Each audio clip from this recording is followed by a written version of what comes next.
what I do is I help people to transform their lives. I help them not to change their careers, become better people, to have more money, to make more success out of their lives. Not that. What I do is I help them to have more joy, more peace, more self-worth and self-esteem, more self-love. I help them to have a better, smoother experience of life, so that instead of these ups and downs and this bad feeling that we constantly kind of generate within us, that they have this more even experience, that they're more resilient, they're able to bounce back, they're able to really go into the world with authenticity, with joy and adventure and pleasure, without fear, without angst, without depression, without all of that jazz. Because I have this way of changing their minds. The mechanics of the mind are not set in stone. The mind is infinitely flexible. It has what they call neuroplasticity, the ability to learn something new and do things differently. And that includes your entire perception of the world, your entire perception of who you are and your personality, and everything that you think about yourself that hurts you or doesn't make you happy can be changed. And that is what I do. And so how I do it is, it's a bit complicated in a way, but I'll tell you briefly how it works, just to see if I can't help to kind of explain to you what it is and how I go about it. So basically, the first problem for pretty much everybody is that we don't really understand how an experience gets generated and how the emotions that we have in relation to that experience are generated. Our brain has been pulling this con on us since we were basically born. And that con has told us that the outside thing that is happening right now is generating this emotional experience that I'm having right now. And that the way that I'm perceiving this experience is the way that this experience must be perceived. So the natural response of these emotions, or this reaction to something, has to be as it is.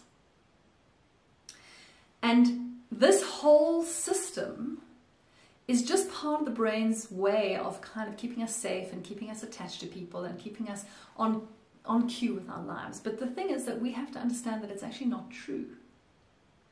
That what we think the outside experience is producing is actually just the outside experience giving us a little tap and saying, hey, do you want to have a little think about this?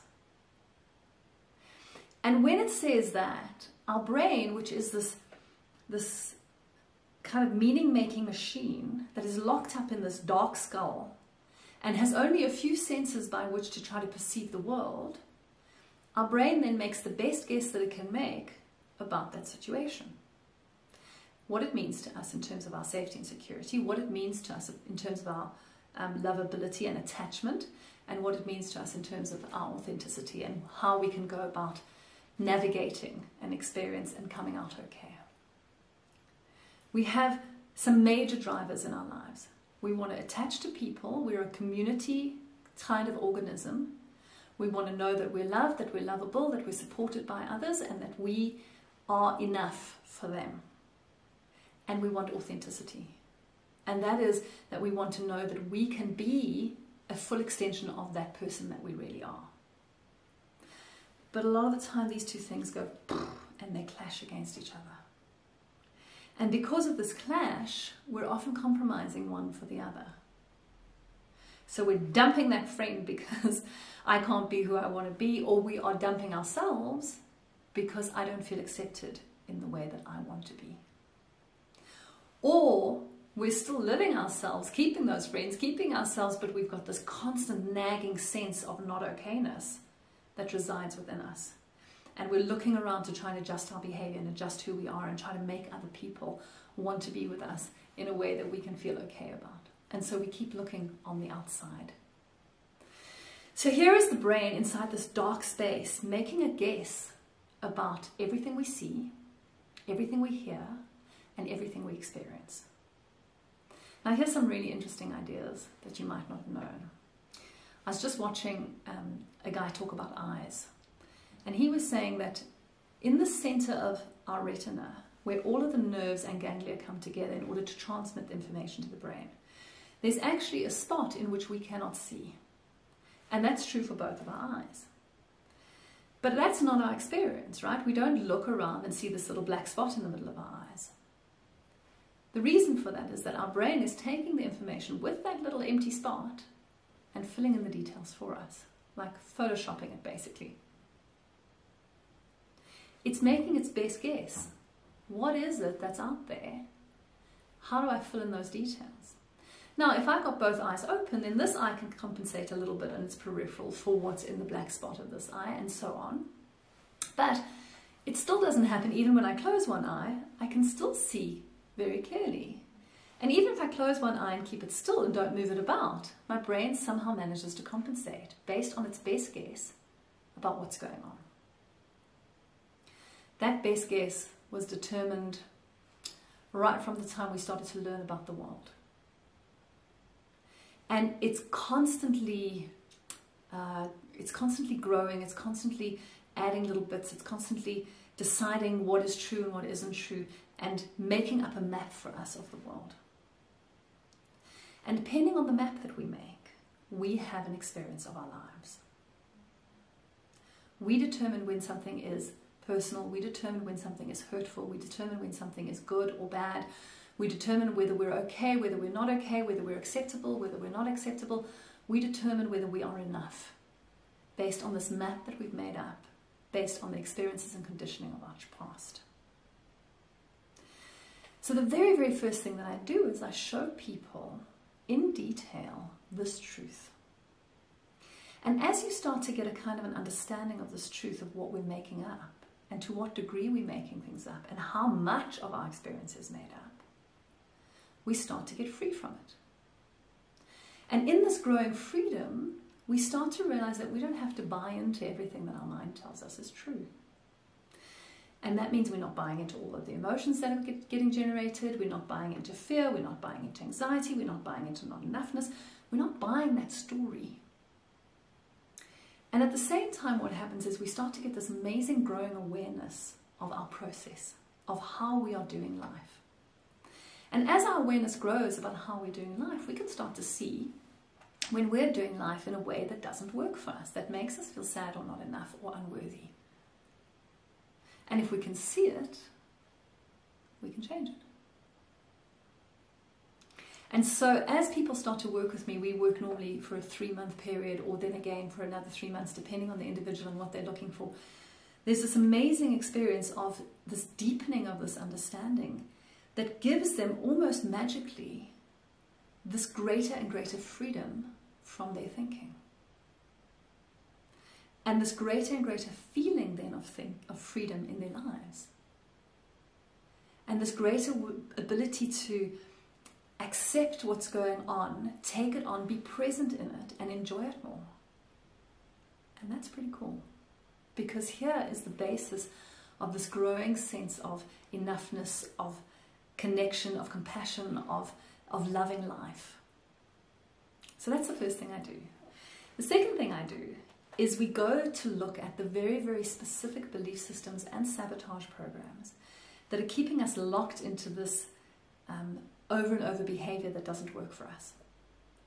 So if you've got behavior like anger or shyness, or you can't speak in public, or you tend to feel very hurt by people, or you're very super sensitive about things, or you